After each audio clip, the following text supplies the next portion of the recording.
स्वागत है आपका। मैं हूं आपके साथ अनुज श्रीवास्तव। शाम के 6 बज चुके हैं और ये वक्त है न्यूज रूम लाइव का। इस खास बुलेटिन में हम आपको बताएंगे दिन भर की 4 बड़ी खबरें। और 4 बड़ी खबरें क्या होंगी वो एक एक करके हम आपको बताते हैं। दिल्ली में मंथन लगातार जारी है। मुख्यमंत्री योगी आदित्यनाथ दिल्ली पहुंचे हुए हैं और कल से लेकर आज तक लगातार मैराथन बैठक कर रहे हैं। दूसरी बड़ी खबर भी क्या होगी वो हम आपको बताएंगे, लेकिन दिल्ली में मंथन लगातार जारी है। और उसके बाद दूसरी बड़ी खबर जो होगी वो दिल्ली से होगी, जहां पर राशन को लेकर रार देखने को मिल रही है। एक बार फिर से दिल्ली सरकार और केंद्र सरकार के बीच में यहां पर देखने को मिल रहा है कि एक बार फिर से तनातनी देखने को मिल रही है। तीसरी बड़ी खबर की अगर हम बात करें तो पेट्रोल और डीजल के दामों को लेकर कांग्रेस पार्टी ने हर जगह पर प्रदर्शन करना शुरू कर दिया है और सरकार को घेरने की कोशिश की जा रही है। और इसके बाद आखिर में बात करेंगे, मथुरा से खबर निकलकर सामने आई है। एक विवादित बयान निकलकर सामने आया है जहां पर हिंदुओं को 5 से 6 बच्चे पैदा करने की बात कही गई है। तो क्यों ये बयान दिया गया है, इस पर हम बात करेंगे।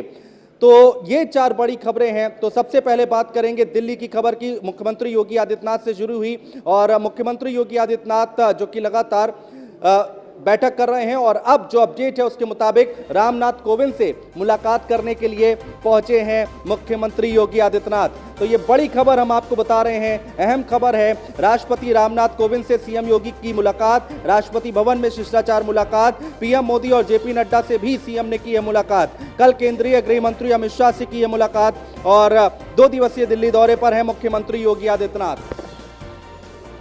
बड़ी खबर, अहम खबर हम आपको बता रहे हैं इस वक्त की। मुख्यमंत्री योगी आदित्यनाथ राष्ट्रपति से मिलने के लिए पहुंचे और ये तस्वीरें उस वक्त की हैं जब वो जेपी नड्डा से मुलाकात कर रहे थे। कल केंद्रीय गृह मंत्री अमित शाह से की है मुलाकात। दिल्ली से बड़ी खबर हम आपको लगातार बता रहे हैं। राष्ट्रपति रामनाथ कोविंद से मुख्यमंत्री योगी आदित्यनाथ की मुलाकात, राष्ट्रपति भवन में शिष्टाचार मुलाकात है ये। लेकिन इससे पहले प्रधानमंत्री मोदी से तकरीबन 1.5 घंटे बातचीत की गई है। ये देखिए वो तस्वीरें हम आपको दिखा रहे हैं जब प्रधानमंत्री नरेंद्र मोदी से मिलने के लिए सीएम योगी आदित्यनाथ पहुंचे थे और ये 1.5 घंटे तक बातचीत हुई है, मंथन हुआ है। उससे पहले कल की अगर हम बात करें तो गृह मंत्री अमित शाह से मुलाकात करने के लिए पहुंचे थे मुख्यमंत्री योगी आदित्यनाथ।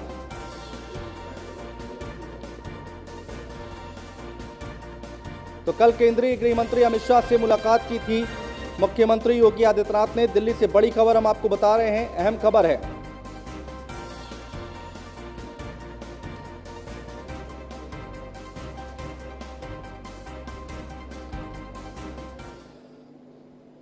और दिल्ली से हमारे वरिष्ठ सहयोगी ब्रिजेश श्रीवास्तव हमारे साथ लाइव जुड़ रहे हैं ज्यादा बातचीत करने के लिए। ब्रिजेश, अगर कल से लेकर आज तक की पूरी तस्वीर पर हम नजर डालें तो क्या कुछ मैसेज जाता है, क्या कुछ खबरें निकल कर आई हैं?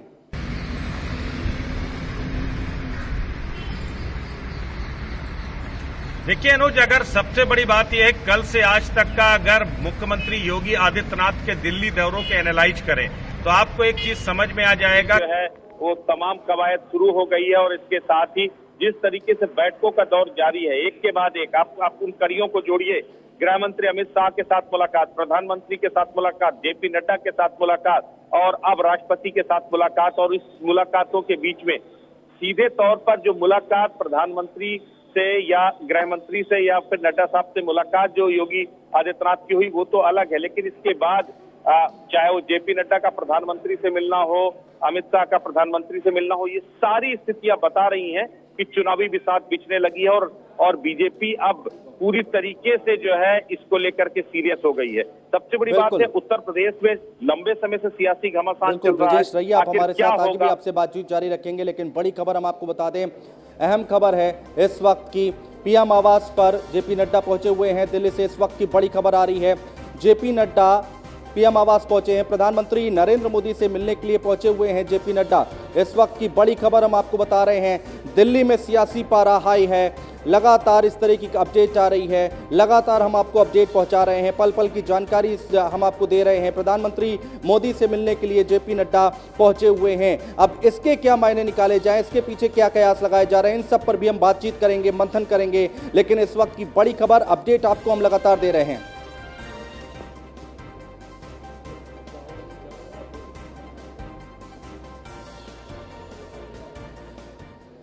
और न्यूज रूम में इस वक्त हमारे साथ विवेक प्रकाश जी जुड़े हुए हैं, मेरे वरिष्ठ सहयोगी। विवेक जी, अब इसका क्या मतलब निकाला जाए? देखिए, बड़ी सीधी सी बात है, योगी से मुलाकात से पहले जेपी नड्डा का जाकर के प्रधानमंत्री से कल शाम में मुलाकात करना, और आज योगी आदित्यनाथ से लगभग 80 मिनट की जो प्रधानमंत्री की मुलाकात हुई है, उसके बाद शाम में फिर से अगर जेपी नड्डा वहाँ पहुँचे हैं, और खबर ये है कि अमित शाह भी शायद थोड़ी देर में पहुँचेंगे, और ये पूरा जो लगभग 280 मिनट का योगी आदित्यनाथ का तीनों चारों बैठकों को मिलाकर के जो एक मंथन हुआ है, और जो विधानसभा चुनाव को लेकर के जो स्ट्रेटजी जो भी इन लोगों की बनाई गई है, मुझे लगता है कि प्रधानमंत्री उन सारी चीज़ों पर अमित शाह से और जेपी नड्डा से डिस्कस करेंगे। सरकार और संगठन से जुड़ी हुई जितने भी सवाल हैं, जितने भी अलग अलग चर्चाएं जो तीनों के बीच में हुई हैं, चाहे वो प्रधानमंत्री और योगी के बीच की चर्चा हो, चाहे वो गृह मंत्री अमित शाह और योगी आदित्यनाथ के बीच की चर्चा हो, या फिर उसके बाद जेपी नड्डा के साथ हुई चर्चा, सरकार और संगठन दोनों ही लेवल पे बैठकें हो चुकी हैं। जो चीज़ें निर्धारित हुई हैं, जो डिसाइड हुई हैं, हो सकता है कि प्रधानमंत्री जब जेपी नड्डा और अमित शाह से मिलेंगे तो इन दोनों ही चीज़ों को बेहतर तरीके से समझने की कोशिश। कुछ तो बड़ा चल रहा है, कुछ तो बड़ा चल रहा है, लेकिन एक लगातार न्यूज़ वन इंडिया पे हम लोग ये जैसे कह रहे हैं कि मोदी के मन की बात को कोई नहीं समझता और नहीं जानता। मोदी कब क्या करेंगे, ये फैसला जो है आखिरकार मोदी ही लेते हैं, और बात तब तक नहीं कही जा सकती जब तक कि कुछ निकल के सामने ना आए। तो मोदी के मन में क्या है ये तो मोदी ही जाने। और लेकिन ये कह सकते हैं, ये कयास लगाए जा सकते हैं, क्योंकि 2022 का जो चुनाव है और उसको लेकर के जो महामंथन चल रहा है, बीजेपी जिस तरीके से अपनी तैयारियों में जुट चुकी है, और ये जो महामंथन की जो प्रक्रिया कल से लेकर के और आज तक दिखी है, ये कहीं ना कहीं कुछ तो बड़ा पकड़ा है। कुछ तो बड़ा पकड़ा है। लेकिन यहाँ पर एक चीज़ और देखने वाली बात है, पता किसी को कुछ नहीं है कि अंदर चल क्या रहा है, लेकिन माहौल पूरे देश में बना हुआ है। देखिए, यही तो रणनीति है बीजेपी की, और यही मोदी का तरीका है। आप देखिए किस तरीके से जब भी कुछ होता है, जब भी मतलब जब मोदी आते हैं या कोई इस तरीके की बीजेपी की खबर होती है, तो पूरी मीडिया में, अखबारों से लेकर के और टीवी तक हर जगह सिर्फ बीजेपी छाई रहती है, सिर्फ मोदी ही मोदी छाए रहते हैं, और ये आम जनता के ऊपर एक बड़ा मानसिक प्रभाव डालता है, और जो ये प्रभाव डालता है वो आने वाले समय में वोटों में तब्दील होता है। आपके बारे में लोग जानना चाहते हैं, समझना चाहते हैं, आपके बारे में इंटरेस्ट ले रहे हैं, आपको लेकर के उत्सुक हैं, और आप चर्चा में हैं, तो जाहिर सी बात है कि जब जनता ये जानेगी और समझेगी कि आपने किया क्या है अभी तक, आपको बताने का फिर मौका मिलेगा, तो फिर वो तो वोट में तब्दील होगा ना। जेपी नड्डा का यहाँ पर जाना और मुलाकात करना, मुख्यमंत्री योगी आदित्यनाथ गृह मंत्री से मिलते हैं, उसके बाद जेपी नड्डा से मिलते हैं, प्रधानमंत्री से मिलते हैं, अब रामनाथ कोविंद से मिलने जा रहे हैं, वो शिष्टाचार मुलाकात है। लेकिन ये अपने आप में एक बहुत बड़ी बात है। अब जेपी नड्डा का वहाँ पर जाकर मंथन करना, ये थोड़ा समझाइए। देखिए, सरकार और संगठन दो अलग अलग चीज़ें हैं, लेकिन जब आप चुनाव में जाते हैं तो काम संगठन करता है, लेकिन वोट वो मांगता है सरकार के किए हुए काम के आधार पर। उत्तर प्रदेश में बीजेपी का जो सबसे प्रमुख चेहरा है वो है योगी आदित्यनाथ। योगी आदित्यनाथ के नेतृत्व में, योगी आदित्यनाथ के चेहरे पे बीजेपी 2022 का चुनाव लड़ेगी। ये बात हम लगातार न्यूज़ वन इंडिया पर दर्शकों को बता रहे हैं।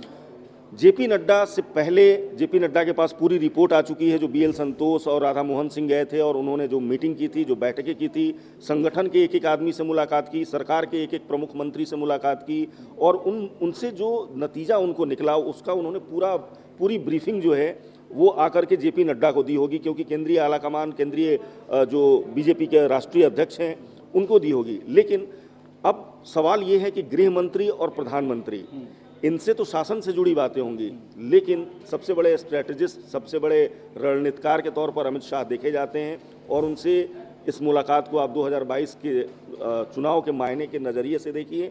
और चूंकि प्रधानमंत्री नरेंद्र मोदी इतने पॉपुलर हैं, इतने बड़े चेहरे हैं, आज भी बीजेपी का स्टार कैंपेनर अगर कोई भी होगा तो वो प्रधानमंत्री नरेंद्र मोदी ही होंगे, और इन सब स्ट्रैटेजी जो भी बनेगी उसमें बड़ी अहम भूमिका होगी। ये जो की पर्सन 4 हैं, वो योगी आदित्यनाथ, जेपी नड्डा, उसके बाद आपको अमित शाह और प्रधानमंत्री नरेंद्र मोदी। तो इन चारों मिल करके जो स्ट्रैटेजी बनाएंगे वो आप समझ सकते हैं कि आने वाले समय में वो पता चलेगा, लेकिन वो पता तभी चलेगा जब प्रधानमंत्री नरेंद्र मोदी चाहेंगे। बिल्कुल, बहुत शुक्रिया विवेक जी हमारे साथ जुड़ने के लिए। ब्रिजेश श्रीवास्तव हमारे साथ दिल्ली से लाइव जुड़े हुए हैं। ब्रिजेश, अब यहाँ पर जेपी नड्डा प्रधानमंत्री से मिलने जा रहे हैं, कुछ तो बड़ा पक रहा है, क्या समझ में आ रहा है आपको? सबसे बड़ी बात यह है कि कल ही निषाद पार्टी के अध्यक्ष संजय निषाद ने कल गृह मंत्री अमित शाह से मुलाकात की थी। आज रात में एक बार फिर प्रवीण निषाद और संजय निषाद एक बार फिर गृह मंत्री से मिलने जा रहे हैं। सबसे बड़ी बात यह है कि जो सियासी घटनाक्रम है, जिस तरीके से लगभग पौने 2 घंटे तक मुख्यमंत्री के साथ जेपी नड्डा की चर्चा हुई है, कई गहन मुद्दों को लेकर बातचीत हुई और कई मुद्दों को लेकर के जो हमारे सूत्र बता रहे हैं उसमें लेकर के अभी भी पूरी तरीके से सहमति नहीं बन पाई है। कुछ नाम ऐसे हैं जो मंत्रिमंडल के चेहरे या संगठन के चेहरे बन सकते हैं, उनको लेकर के अभी भी जो है एक तरह से गतिरोध है और उस गतिरोध को लेकर के जेपी नड्डा प्रधानमंत्री के साथ बातचीत कर सकते हैं, क्योंकि गृह मंत्री भी वहां पर पहुंचेंगे कुछ देर में। तो ये जो पूरा पॉलिटिकल कॉकटेल बन रहा है ये अपने आप में बेहद अहम है। लेकिन इसके साथ में एक चीज और जोड़ना चाहूंगा, एक राजनीतिक घटनाक्रम क्योंकि बंगाल में भी पैरेलल चल रहा है, मुकुल राय टीएमसी में वापस चले गए हैं, तो वो भी एक बड़ा झटका बीजेपी के लिए है। तो एक स्ट्रेटेजिकल पॉइंट ऑफ व्यू से बंगाल का इशू और उत्तर प्रदेश के इन दोनों इश्यूज को लेकर के जेपी नड्डा और गृह मंत्री अमित शाह प्रधानमंत्री से मिल रहे हैं। तो ये बेहद अहम है। ये पूरा जो सियासी घटनाक्रम इस वक्त जो सियासी पारा चढ़ा हुआ उसमें उत्तर प्रदेश सबसे अहम है, सबसे प्राइम एजेंडे में है, वो गृह मंत्री अमित शाह के हो या फिर राष्ट्रीय जेपी नड्डा के। जेपी नड्डा पौने 2 घंटे अगर मुख्यमंत्री के साथ मिलते हैं, बैठते हैं, बात करते हैं, तो जाहिर सी बात है कि गहन मंथन हो रहा है, गंभीर चिंतन हो रहा है। ठीक है ब्रिजेश जी, बहुत शुक्रिया तमाम जानकारी पहुंचाने के लिए। और खबरों में आगे बढ़ते हैं।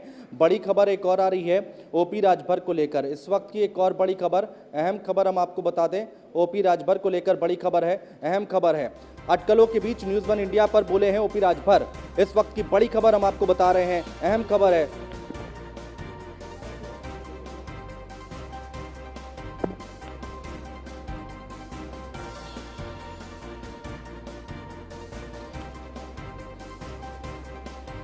तो 65 हमारा है और 35 में बंटवारा है। ओपी राजभर की तरफ से बात कही गई है। इस वक्त की अहम खबर हम आपको बता रहे हैं।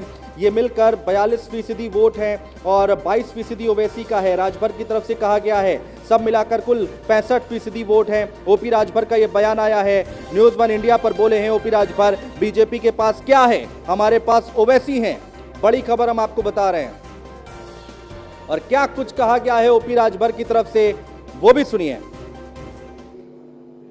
उत्तर प्रदेश की राजनीति में की हलचल एक बार फिर तेज हो गई है। उत्तर प्रदेश के मुख्यमंत्री योगी आदित्यनाथ दिल्ली में हैं, तो वहीं ओम प्रकाश राजभर जी हैं जो लखनऊ में बैठक कर रहे हैं। राजभर जी, 2022 चुनाव सर पर है, किस तरह से आप भाजपा का सामना करेंगे?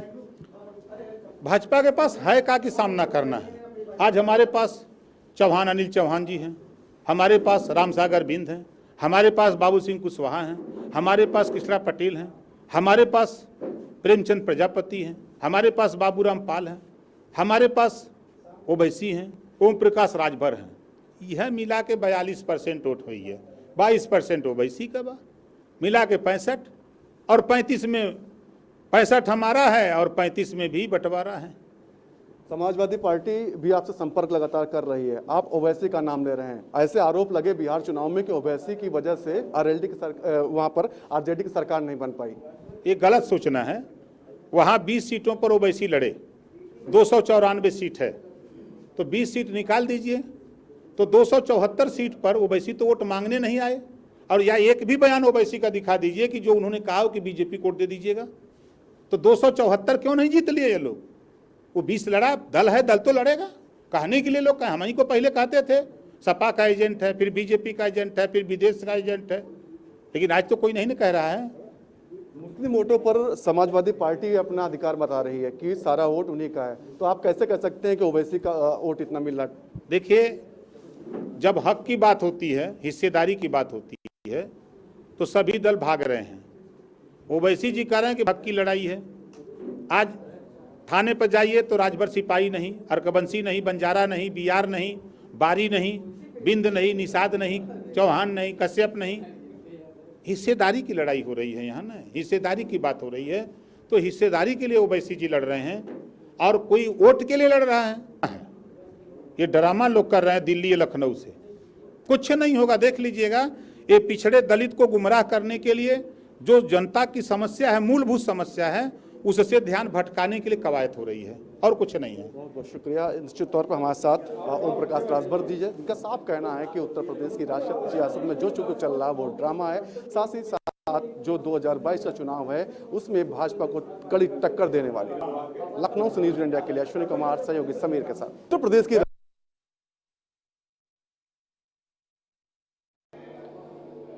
और मुख्यमंत्री योगी आदित्यनाथ राष्ट्रपति से उन्होंने मुलाकात की है, जिसकी तस्वीरें हम आपको दिखा रहे हैं। ये तस्वीरें आप देखिए, पीएम से मिलने के बाद, अब जेपी नड्डा से मिलने के बाद अब रामनाथ कोविंद से मुलाकात करते हुए यहाँ पर मुख्यमंत्री योगी आदित्यनाथ।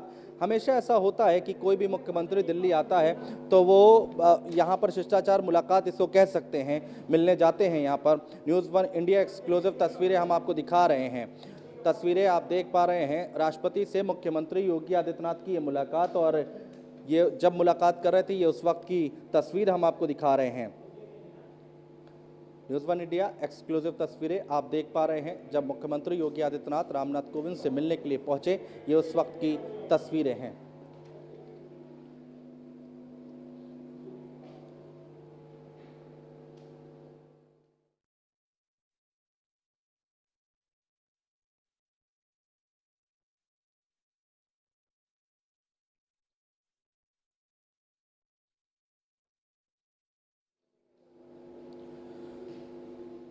चलिए बढ़ते आगे, और कांग्रेस पार्टी की तरफ से पूरे उत्तर प्रदेश में प्रदर्शन किया जा रहा है पेट्रोल की बढ़ती कीमतों को लेकर। यूपी के कई जिलों में कांग्रेस का प्रदर्शन देखने को मिल रहा है। अहम खबर है, पेट्रोल डीजल की बढ़ती कीमतों के खिलाफ प्रोटेस्ट कर रही है कांग्रेस पार्टी। लखनऊ, गाजियाबाद, आगरा में प्रदर्शन किया जा रहा है कांग्रेस पार्टी की तरफ से। बुलंदशहर और वाराणसी में भी किया गया है प्रदर्शन। इस वक्त की बड़ी खबर हम आपको बता रहे हैं, यूपी के कई जिलों में कांग्रेस पार्टी ने प्रदर्शन किया है। पेट्रोल की बढ़ती कीमतों को लेकर कांग्रेस पार्टी की तरफ से प्रदर्शन किया गया है। तस्वीरें देखिए, ये तस्वीरें हम आपको दिखा रहे हैं। गाजियाबाद, आगरा, लखनऊ, बुलंदशहर, वाराणसी, ये 5 अलग अलग जगहों की तस्वीरें हम आपको दिखा रहे हैं। ये कांग्रेस पार्टी सड़कों पर उतरी है और पेट्रोल की जो बढ़ती कीमतें हैं उसको लेकर कांग्रेस पार्टी की तरफ से प्रदर्शन किया गया है पूरे उत्तर प्रदेश में। गाजियाबाद, आगरा, लखनऊ, वाराणसी, बुलंदशहर, अलग अलग जगहों पर प्रदर्शन किया गया है कांग्रेस पार्टी की तरफ से। आज कांग्रेस पार्टी के लोग जो हैं, जो कार्यकर्ता हैं, वो सड़कों पर उतरे हैं और लगातार प्रदर्शन कर रहे हैं।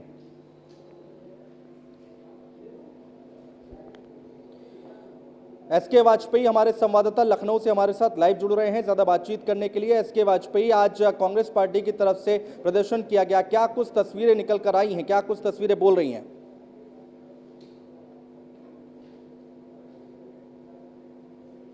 बढ़े हैं। कहीं ना कहीं अगर हम देखें तो पेट्रोल करीब अगर राजधानी दिल्ली और उसके अलावा अगर दूसरे प्रदेशों की बात करें तो करीब 95.96 रुपए का है।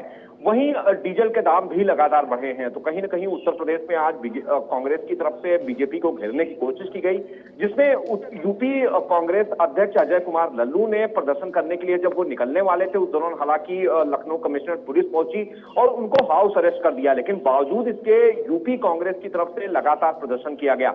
ये प्रदर्शन सिर्फ लखनऊ में नहीं चला, बाकी प्रदेश के विभिन्न जिलों में भी चलाया गया। हालांकि कांग्रेस की तरफ से आज देशव्यापी प्रदर्शन का ऐलान किया गया था। कहीं ना कहीं उसके तहत लगातार ये प्रदर्शन किया गया। बीजेपी को घेरने के लिए कांग्रेस कोई मौका नहीं छोड़ना चाहती हो। जिस तरीके से लगातार पेट्रोल और डीजल के दाम बढ़े हैं, कहीं ना कहीं उसको लेकर कांग्रेस ने आज बीजेपी को घेरने की कोशिश की।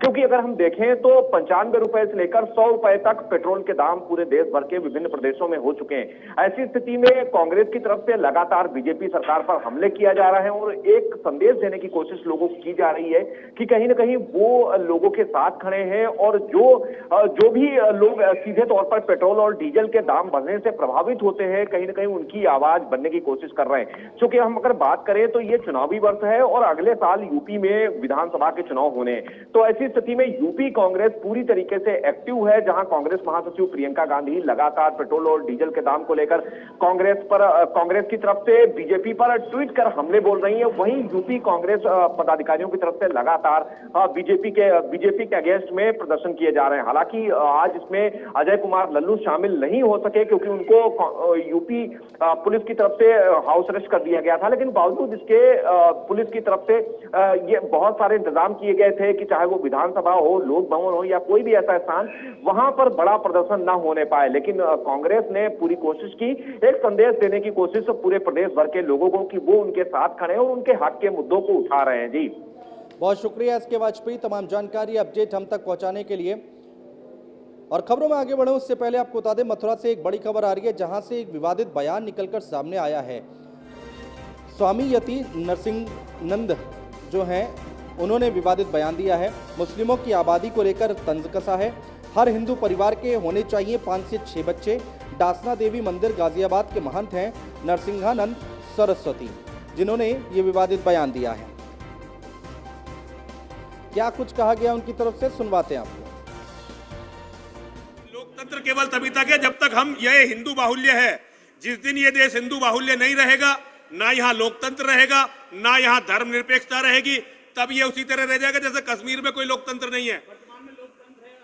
वर्तमान की सुनिए, मैं एक गणितज्ञ हूं और वैज्ञानिक हूं। मेरा काम है भविष्य की तरफ देखना। जो सारी दुनिया में हुआ है, भारत उसका कोई अपवाद नहीं है।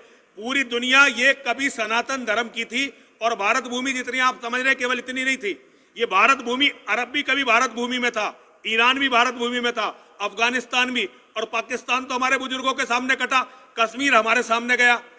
तो भारत भूमि लगातार कम होती जा रही है और भारत भूमि के अंदर भी सनातन के मानने वाले कम होते जा रहे हैं। नहीं, लोकतंत्र के।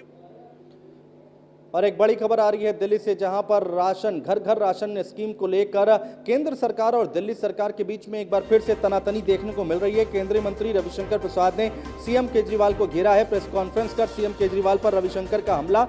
दिल्ली सरकार राशन माफियाओं से मिली हुई है, ये रविशंकर प्रसाद की तरफ से कहा गया है। किसी दूसरे राज्य में होम डिलीवरी की व्यवस्था नहीं है, रविशंकर प्रसाद ने कहा है। और ये अनाज भारत की जनता का है और ये इसी जनता को मिले। अरविंद केजरीवाल जी हर घर अन्न की बात कर रहे हैं, घर घर पहुंचाएंगे।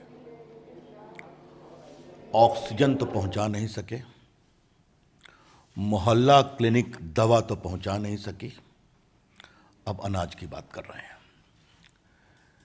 यह भी कितना बड़ा जुमला है, आज इसकी चर्चा में करने आया हूं। कानूनी रूप से भारत सरकार की नीतियों के अनुरूप में, और वो क्या कर रहे हैं ये भी आपके सामने मैं बताने के लिए आया हूं। आपको मालूम है कि फूड सिक्योरिटी एक्ट का एक कानून है जो 2013 का कानून है, हमारे सत्ता में आने के पहले का कानून है। भारत सरकार देश भर में 2 रुपये किलो गेहूं और 3 रुपये किलो चावल की व्यवस्था कराती है।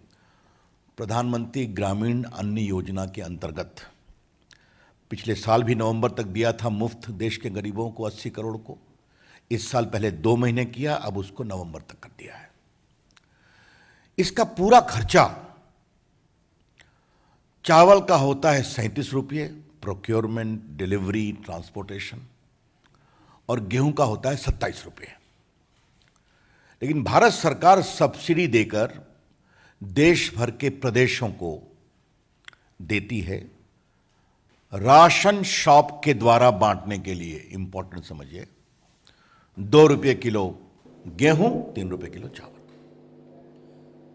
और केंद्र के आरोप पर डिप्टी सीएम मनीष सिसोदिया ने जवाब दिया है, पलटवार किया है। क्या कुछ कहा है वो हम आपको बताते हैं। केंद्र के आरोपों पर बोले हैं डिप्टी सीएम मनीष सिसोदिया, केंद्र सरकार विपक्षी राज्यों को गाली दे रही है, केंद्र सरकार हर मोर्चे पर विफल है। डिप्टी सीएम मनीष सिसोदिया की तरफ से ये बयान आया है। अगर 21वीं सदी में कोई मुख्यमंत्री बैठ के, आईआईटी से पढ़ा हुआ एक मुख्यमंत्री बैठ के ये सोच रहा है कि गरीब लोगों के घर राशन डोर स्टेप डिलीवरी पे, उनके दरवाजे पे सरकार लेके चली जाए, तो इसमें गलत क्या सोच रहा है? उस पर आप कुछ नहीं कहेंगे, आके कहने लगेंगे कि ये सब ऐसे हैं, वो सब वैसे हैं, ये खराब, वो खराब, इस ये जो भी गाली गुफ्तार में शब्द यूज करते हैं लोग। मैं पूछना चाहता हूं कि आप इसमें टांग क्यों अड़ाते हैं? आपको प्रॉब्लम क्यों है इसमें? ये बताएं साफ साफ कि अगर पिज्जा घर पहुंच सकता है तो गरीब आदमी का राशन क्यों नहीं घर पहुंच सकता? और साथ साथ मैं ये भी कहना चाहता हूं कि देश के लोग अब तंग आ चुके हैं। देश के लोग ऐसी केंद्र सरकार से तंग आ चुके हैं जो रोज टीवी पे बैठ के केवल और केवल राज्य सरकारों को गालियां देने का काम करती है। देश के लोगों ने एक सरकार चुनी थी, उन्होंने सोचा था बीजेपी का मतलब होगा भारतीय जनता पार्टी, लेकिन आज सिद्ध हो गया है कि बीजेपी का मतलब है भारतीय झगड़ा पार्टी। केवल और केवल राज्य सरकारों से झगड़ा करती है, उनके काम में टांग अड़ाती है। ये तो पुण्य का काम था ना। गरीब लोगों के घर अगर सरकार राशन पहुंचा देगी तो पुण्य मिलना चाहिए। केंद्र सरकार गाली देती है। तो मनीष सिसोदिया को सुन रहे थे आप, जो केंद्र सरकार पर पलटवार कर रहे थे। फिलहाल हमारे इस खास बुलेटिन न्यूज रूम लाइव में आज के लिए बस इतना ही। बने रहिए न्यूज़ वन इंडिया के साथ।